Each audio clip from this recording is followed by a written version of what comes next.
Hello Dragon Wisps, welcome to today's video. Today I'm going to be reading chapter 15 of Twilight. I do apologize for the absence I've had. As you may or may not be able to tell from my background here, I've moved recently, like I had stated in my update video recently. So still working on getting everything settled in, but I decided to record this video this morning. Because, like I said, I am sorry that I haven't been putting anything out. So, before we begin, as always, I'd like to remind you to like the video and subscribe to the channel if you haven't yet to become a Dragon Wisp. And if you'd like to support the channel more directly, you can do so at the Patreon or shop links in the description below. And if you'd like to join the Discord, I'm going to put the link to that down there as well. So, without further ado, sit back, relax, and enjoy Chapter 15 of Twilight.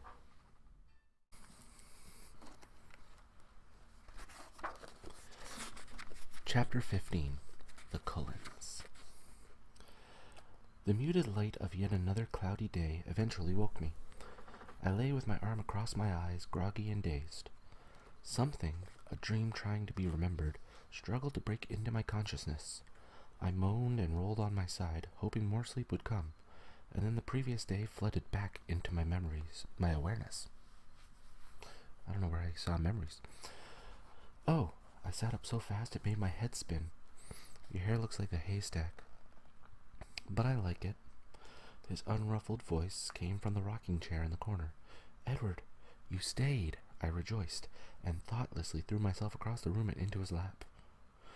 In the instant that my thoughts caught up with my actions, I froze, shocked by my own uncontrolled enthusiasm. I stared up at him, afraid that I had crossed the wrong line, but he laughed. Of course, he answered, startled but seemingly pleased by my reaction. His hands rubbed my back. I laid my head cautiously against his shoulder, breathing in the smell of his skin. I was sure it was a dream. You're not that creative, he scoffed. Charlie, I remembered, thoughtlessly jumping up again and heading to the door. He left an hour ago, after reattaching your battery cables, I might add. I have to admit I was disappointed. Is that really all it would take to stop you, if you were determined to go? I deliberated where I stood, wanting to return to him badly, but afraid I might have morning breath. You're not usually this confused in the morning, he noted.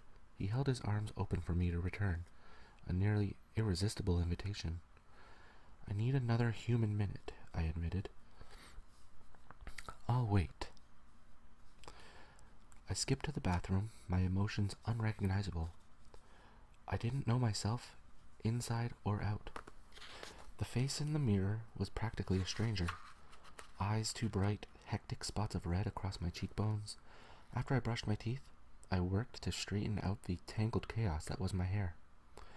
I splashed my face with cold water and tried to breathe normally, with no noticeable success. I half ran back to my room. It seemed like a miracle that he was there, his arms still waiting for me. He reached out to me, and my heart thumped unsteadily. Welcome back, he murmured, taking me into his arms. He rocked me for a while in silence, until I noticed that his clothes were changed, his hair smooth. You left? I accused, touching the collar of his fresh shirt. I could hardly leave in the clothes I came in. What would the neighbors think? I pouted. You were very, very deeply asleep. I didn't miss anything. His eyes gleamed. The talking came earlier. I groaned. What did you hear? His gold eyes grew very soft. You said you loved me. You knew that already, I reminded him, ducking my head. It was nice to hear just the same. I hid my face against his shoulder. I love you, I whispered. You are my life now, he answered simply. There was nothing more to say for the moment. He rocked us back and forth as the room grew lighter. Breakfast time, he said eventually, casually. to prove I'm sure that he remembered all my human frailties. So I clutched my throat with both hands and stared at him with wide eyes. Shock crossed his face. Kidding, I snickered, and you said I couldn't act. He frowned in disgust. That wasn't funny. It was very funny, and you know it, but I examined his gold eyes carefully to make sure that I was forgiven. Apparently I was. Shall I rephrase? He asked. Breakfast time for the human. Oh, okay. He threw me over his stone shoulder gently, but with a swiftness that left me breathless. I protested as he carried me easily down the stairs, but he ignored me. He sat me right side up on a chair. The kitchen was bright, happy, seeming to absorb my mood. What's for breakfast? I asked pleasantly. That threw him for a minute. I'm not sure. What would you like? His marble brow puckered. I grinned, hopping up. That's all right. I fend for myself pretty well. Watch me hunt. I found a bowl and a box of cereal. I could feel his eyes on me as I poured the milk and grabbed a spoon. I sat my food on the table and then paused. Can I get you anything? I asked, not wanting to be rude. He rolled his eyes. Just eat, Bella. I sat on at the table, watching him as I took a bite. He was gazing at me, studying my every movement. It made me self-conscious. I cleared my mouth to speak, to distract him. What's on the agenda for today? I asked. I watched him frame his answer carefully. What would you say to meeting my family? I gulped. Are you afraid now? He sounded hopeful. Yes, I admitted. How could I deny it? He could see my eyes. Don't worry, he smirked. I'll protect you. I'm not afraid of them, I explained. I'm afraid they won't like me. Won't they be, surprised that you would bring someone like me home to meet them? Do they know that I know about them? Oh, they already know everything. They'd taken bets yesterday, you know. He smiled, but his voice was harsh. On whether I'd bring you back, though why anyone would bet against Alice, I can't imagine. At any rate, we don't have secrets in the family. It's not really feasible, what with my mind reading and Alice seeing the future and all that. And Jasper making you feel all warm and fuzzy about spilling your guts, don't forget that. You paid attention. He smiled approvingly. I've been known to do that every now and then, I grimaced. So did Alice see me coming? His reaction was strange. Something like that, he said uncomfortably. Turning away so I couldn't see his eyes, I stared at him curiously. Is that any good? He asked, turning back to me abruptly and eyeing my breakfast with a teasing look on his face. Honestly, it doesn't look very appetizing. Well, it's no irritable grizzly, I murmured, ignoring him when he glowered. I was still wondering why he responded that way when I mentioned Alice. I hurried through my cereal, speculating. He stood in the middle of the kitchen, the statue of Adonis again, staring abstractly out the back windows. Then his eyes were back on me, and he smiled his heartbreaking smile. And you should introduce me to your father, too, I think. He already knows you, I reminded him. As your boyfriend, I mean. I stared at him with suspicion. Why? Isn't that customary? He asked innocently. I don't know, I admitted. My dating history gave me few reference points to work with. Not that any normal rules of dating applied here. That's not necessary, you know. I don't expect you to. You don't have to pretend for me. His smile was patient. I'm not pretending. I pushed the remains of my cereal around the edges of the bowl, biting my lip. Are you going to tell Charlie I'm your boyfriend, or not? He demanded. Is that what you are? I suppressed my internal cringing at the thought of Edward and Charlie and the word boyfriend all in the same room at the same time. It's a loose interpretation of the word boy, I'll admit. I was under the impression that you were something more, actually, I confessed, looking at the table. Well, I don't know if we need to give him all the gory details. He reached across the table to lift my chin with a cold, gentle finger. But we will need some explanation for why I'm around here so much. I don't want Chief Swan getting a restraining order put on me. Will you be? I asked, suddenly anxious. Will you really be here? As long as you want me, he assured me. I'll always want you, I warned him. Forever. He walked slowly around the table and, pausing a few feet away, reached out to touch his fingertips to my cheek. His expression was unfathomable. Does that make you sad? I asked. He didn't answer.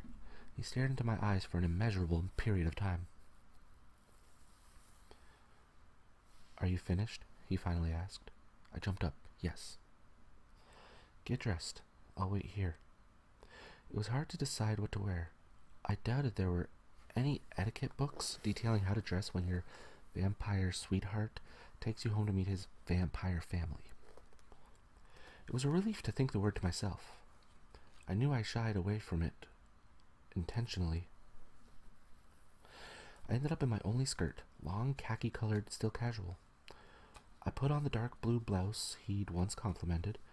A quick glance in the mirror told me my hair was entirely impossible, so I pulled it back into a ponytail. Okay, I bounced down the stairs. I'm decent. He was waiting at the foot of the stairs, closer than I'd thought, and I bounded right into him. He steadied me, holding me for a careful distance away for a few seconds, before suddenly pulling me closer. Wrong again, he murmured in my ear. You are utterly indecent. No one should look so tempting. It's not fair. Tempting how? I asked. I can change. He sighed, shaking his head. You are so absurd. He pressed his cool lips delicately to my forehead, and the room spun. The smell of his breath made it impossible to think. Shall I explain how you are tempting me? He said. It was clearly a rhetorical question. His fingers traced slowly down my spine, his breath coming more quickly against my skin. My hands were limp on his chest, and I felt lightheaded again. He tilted his head slowly and touched his cool lips to mine for the second time, very carefully, parting them slightly. And then I collapsed. Bella? His voice was alarmed as he caught me and held me up. You made me faint. I accused him dizzily. What am I going to do with you? He groaned in exasperation. Yesterday I kiss you and you attack me. Today you pass out on me. I laughed weakly, letting his arms support me while my head spun. So much for being good at everything, he sighed. That's the problem. I was still dizzy. You're too good. Far, far too good. Do you feel sick? He asked. He'd seen me like this before. No, that wasn't the same kind of fainting at all. I don't know what happened. I shook my head apologetically. I think I forgot to breathe. I can't take you anywhere like this. I'm fine, I insisted. Your family is going to think I'm insane anyway. What's the difference? He measured my expression for a moment. I'm very partial to that color of your skin, he offered unexpectedly. I flushed and with pleasure and looked away. Look, I'm trying really hard not to think about what I'm going to do, so can we go already? I asked. And you're worried not because you're headed to meet a house full of vampires, but because you think those vampires won't approve of you, correct? That's right, I answered immediately, hiding my surprise at his casual use of the word. He shook his head. You're incredible. I realized as he drove my truck out of the main part of town that I had no idea where he lived. We passed over the bridge at the Kalawa River, the road winding northward, the houses flashing past us growing farther apart, getting bigger. And then we were past the other houses altogether, driving through misty forest. I was trying to decide whether to ask or be patient, when he turned abruptly onto an unpaved road. It was unmarked, barely visible among the ferns. The forest encroached on both sides, leaving the road ahead only discernible for a few meters as it twisted, serpent-like, around the ancient trees.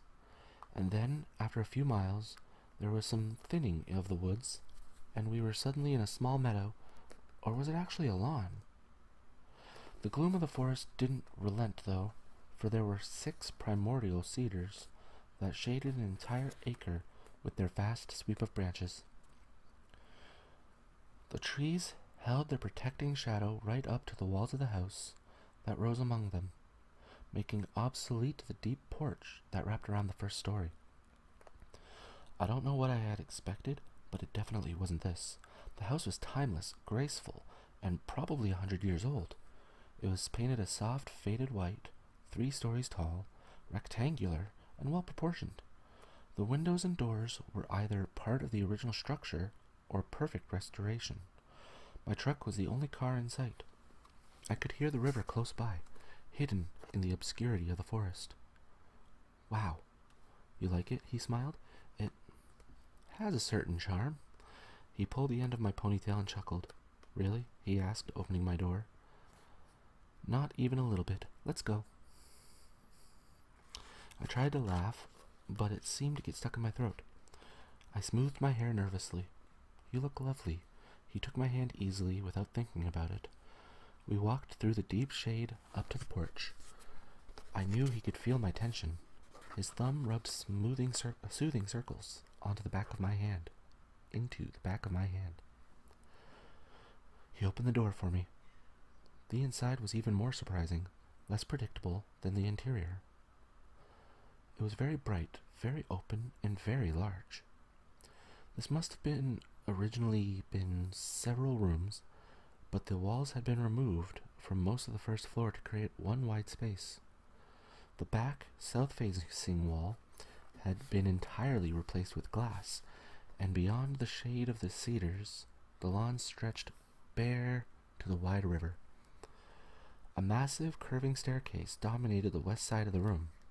The walls, the high-beamed ceiling, the wooden floors, and the thick carpets were all varying shades of white. Waiting to greet us, standing just to the left of the door, on a raised portion of the floor, by a spectacular grand piano, were Edward's parents.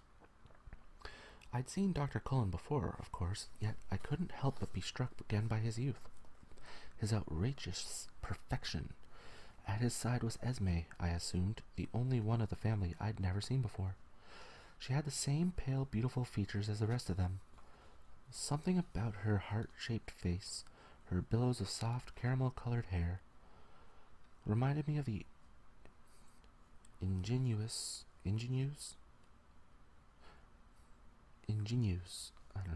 of the silent movie era. She was small, slender, yet less angular, more rounded than the others. They were both dressed casually, in light colors that matched the inside of the house. They smiled in welcome, but made no move to approach us, trying not to frighten me, I guessed. Carlyle, Esme. Edward's voice broke the short silence.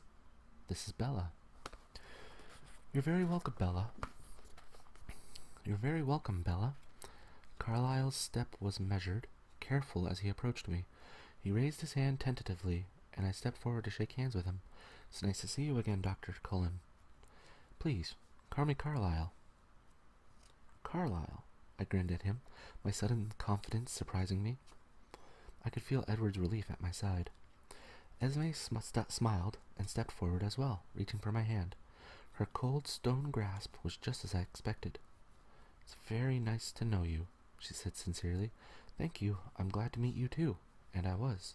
It was like meeting a fairy tale, Snow White in the flesh. Where are Alice and Jasper? Edward asked, but no one answered, as they had just appeared at the top of the wide staircase. Hey, Edward, Alice called enthusiastically. She ran down the stairs, a streak of black hair and white skin coming to a sudden and graceful stop in front of me.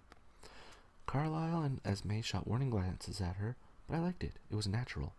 For her, anyway. Hi, Bella, Alice said, and she bounced forward to kiss my cheek. If Carlyle and Esme had looked cautious before, they now looked staggered. There was shock in my eyes, too, but I was also very pleased that she seemed to approve of me so entirely. I was startled to feel Edward stiffen at my side. I glanced at his face, but his expression was unreadable. You do smell nice. I never noticed before, she commented, to my extreme embarrassment. No one else seemed to know quite what to say, and then Jasper was there, tall and leonine. A feeling of ease spread through me, and I was suddenly comfortable, despite where I was. Edward stared at Jasper, raising one eyebrow. and I remembered what Jasper could do. "Hello, Bella," Jasper said. He kept his distance, not offering to shake my hand, but it was impossible to feel awkward near him. "Hello, Jasper," I smiled at him shyly, and then at the others. "It's nice to meet you all. You have a very beautiful home," I added conventionally. "Thank you," Esme said. "We're so glad that you came." She spoke with feeling, and I realized that she thought I was brave. I also realized that Rosalie and Emmett were nowhere to be seen. I remembered Edward's too innocent denial when I had asked him if the others didn't like me. Carlyle's expression distracted me from this train of thought. He was gazing meaningfully at Edward with an intense expression. Out of the corner of my eye, I saw Edward nod once. I looked away, trying to be polite. My eyes wandered again to the beautiful instrument on the platform by the door. I suddenly remembered my childhood fantasy that, should I ever win the lottery, I would buy a grand piano for my mother. She wasn't really good. She only played for herself on her second-hand upright. But I loved to watch her play. She was happy, absorbed. She seemed like a new, mysterious being to me then, someone outside the mom persona I took for granted. She put me through lessons, of course, but like most kids, I whined until she let me quit. Esme noticed my preoccupation. "Do you play?" she asked, inclining her head toward the piano. I shook my head. "Not at all. But it's so beautiful. Is it yours?" "No," she laughed. "Edward didn't tell you he was musical?" "No." I glared at his suddenly innocent expression with narrow eyes. "Should have known, I guess." Esme raised her delicate eyebrows in confusion. "Edward can do everything, right?" I explained. Jasper snickered, and Esme gave Edward a reproving look. "I hope you haven't been showing off. It's rude," she scolded. "Just a bit," he laughed freely. Her face softened at the sound, and they shared a brief look that I didn't understand, though Esme's face seemed almost smug. "He's been too modest, actually," I corrected. "I'll play for her," Esme encouraged. "You just said showing off was rude," he objected. "There are exceptions to every rule," she replied. "I'd like to hear you play," I volunteered. "It's settled, then." Esme pushed him toward the piano. He pulled me along, sitting me on the bench beside him. He gave me a long, exasperated look before he turned to the keys. And then his fingers flowed swiftly across the ivory, and the room was filled with a composition so complex, so luxuriant, it was impossible to believe only one set of hands played. I felt my chin drop and my mouth open in astonishment, and heard low chuckles behind me at my reaction. Edward looked at me casually, the music still surging around us without a break, and winked. "Do you like it?" "You wrote this?" I gasped, understanding. He nodded. "It's Esme's favorite." I closed my eyes, shaking my head. "What's wrong?" "I'm feeling extremely insignificant." The music slowed, transforming into something softer, and to my surprise, I detected the melody of his lullaby weaving through the profusion of notes. "You inspired this one," he said softly. The music grew unbearably sweet. I couldn't speak. "They like you, you know," he said conversationally. "Esme especially." I glanced behind me, but the huge room was empty now. Where did they go? Very subtly giving us some privacy, I suppose. I sighed. They like me. But Rosalie and Emmett. I trailed off, not sure how to express my doubts. He frowned. "Don't worry about Rosalie," he said, his eyes wide and persuasive. "She'll come around." I pursed my lips skeptically. "Emmett?" "Well, he thinks I'm a lunatic, it's true. But he doesn't have a problem with you. He's trying to reason with Rosalie." "What is it that upsets her?" I wasn't sure if I wanted to know the answer. He sighed deeply. "Rosalie struggles the most with what we are. It's hard for her to have someone on the outside know the truth, and she's a little jealous." "Rosalie is jealous of me?" I asked incredulously. I tried to imagine a universe in which someone as breathtaking as Rosalie would have any possible reason to feel jealous of someone like me. "You're human," he shrugged. "She wishes that she were too." "Oh," I muttered, still stunned. "Even Jasper, though. That's really my fault," he said. "I told you he was the most recent to try our way of life. I warned him to keep his distance." I thought about the reason for that and shuddered. Esme and Carlyle, I continued quickly to keep him from noticing, are happy to see me happy. Actually, Esme wouldn't care if you had a third eye and webbed feet. All this time she's been worried about me, afraid that there was something missing from my essential makeup, that I was too young when Carlyle changed me. She's ecstatic. Every time I touch you, she just about chokes with satisfaction. Alice seems very enthusiastic. Alice has her own way of looking at things, he said, through tight lips. And you're not going to explain that, are you? A moment of wordless communication passed between us. He realized that I knew he was keeping something from me. I realized that he wasn't going to give anything away. Not now. So what was Carlyle telling you before? His eyebrows pulled together.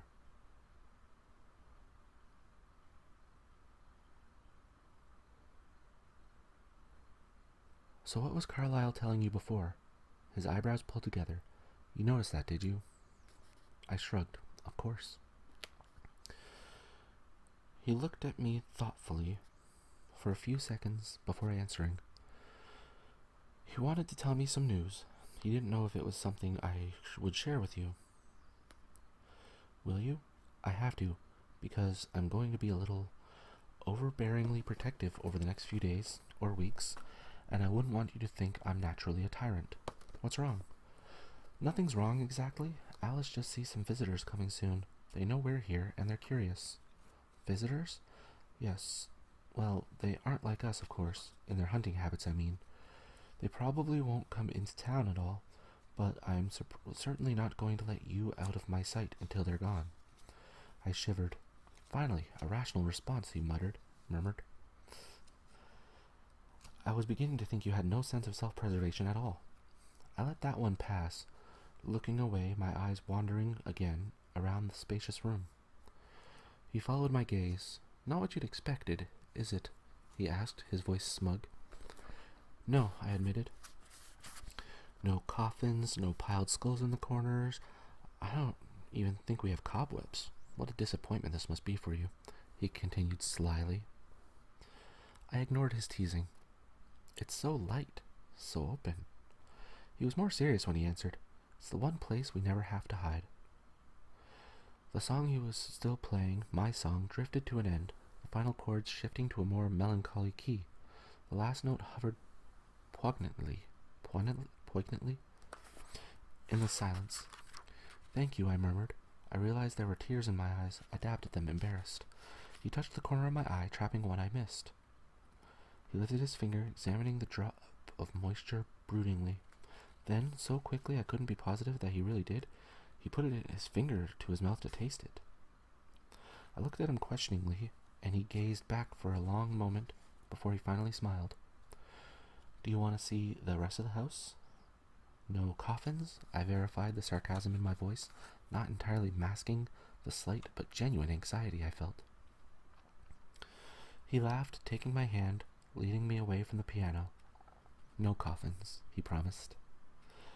We walked up the massive staircase, my hand trailing along the satin-smooth rail. The long hall at the top of the stairs was paneled with a honey-colored wood, the same as the floorboards. Rosalie and Emmett's room, Carlyle's office, Alice's room. He gestured as he led me past the doors. He would have continued, but I stopped dead at the end of the hall, staring incredulously at the ornament hanging on the wall above my head. Edward chuckled at my bewildered expression. You can laugh, he said. It is sort of ironic. I didn't laugh. My hand raised automatically, one finger extended as if to touch the large wooden cross, its dark patina contrasting with the lighter tone of the wall. I didn't touch it, though I was curious the aged wood would still feel as silky as it looked. It must be very old, I guessed. He shrugged. Early 1630s, more or less. I looked away from the cross to stare at him. Why do you keep this here? I wondered. Nostalgia. It belonged to Carlyle's father. He collected antiques? I suggested doubtfully. No, he carved this himself. It hung on the wall above the pulpit in the vicarage where he preached. I wasn't sure if my face betrayed my shock, but I returned to gazing at the simple ancient cross just in case. I quickly did the mental math. The cross was over 370 years old. The silence stretched on as I struggled to wrap my mind around the concept of so many years. Are you all right? He sounded worried. How old is Carlyle? I asked quietly, ignoring his question, still staring up. He just celebrated his 362nd birthday, Edward said. I looked back at him, a million questions in my eyes. He watched me carefully as he spoke. Carlyle was born in London in the 1640s, he believes. Time wasn't marked as accurately then, for the common people anyway. It was just before Cromwell's rule, though. I kept my face composed, aware of his scrutiny as I listened. It was easier if I didn't try to believe. He was the only son of an Anglican pastor. His mother died giving birth to him. His father was an intolerant man. As the Protestants came into power, he was enthusiastic in his persecution of Roman Catholics and other religions. He also believed very strongly in the reality of evil. He led hunts for witches, werewolves, and vampires. I grew very still at the word. I'm sure he noticed, but he went on without pausing. They burned a lot of innocent people. Of course, the real creatures that he sought were not so easy to catch. When the pastor grew old, he placed his obedient son in charge of the raids. At first, Carlyle was a disappointment.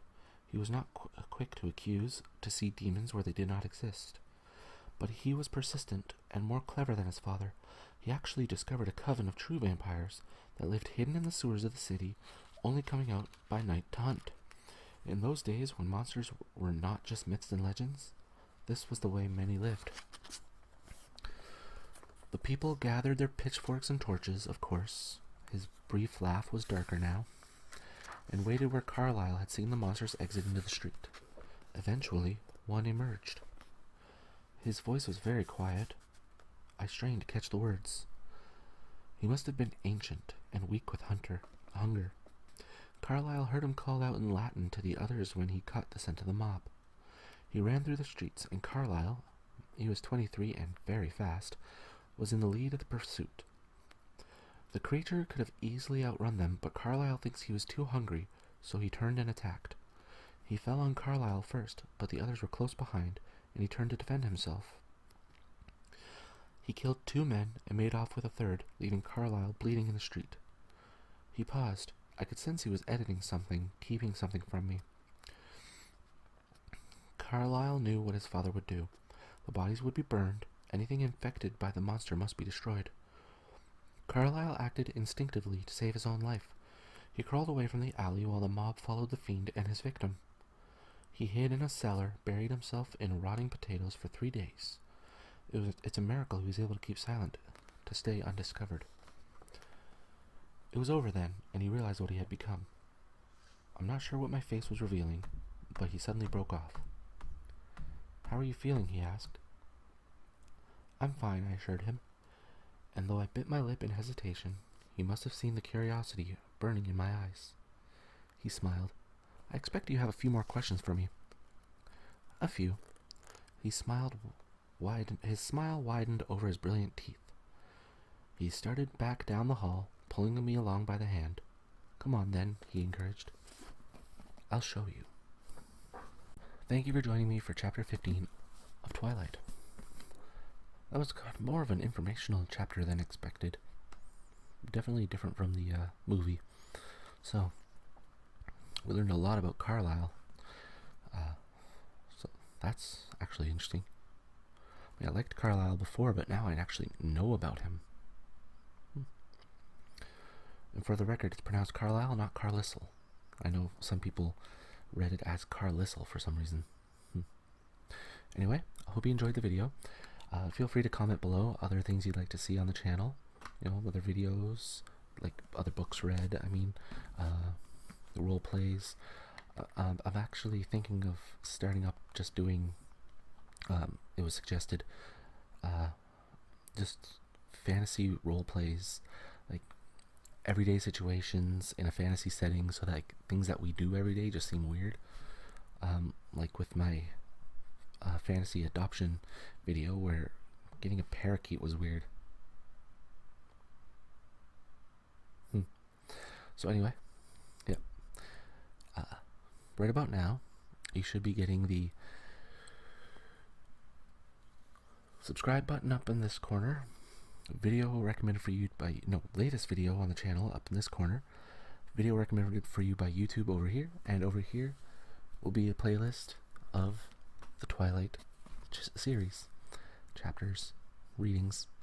So anyway, thank you again for joining me, and as always, have a peaceful day. Bye.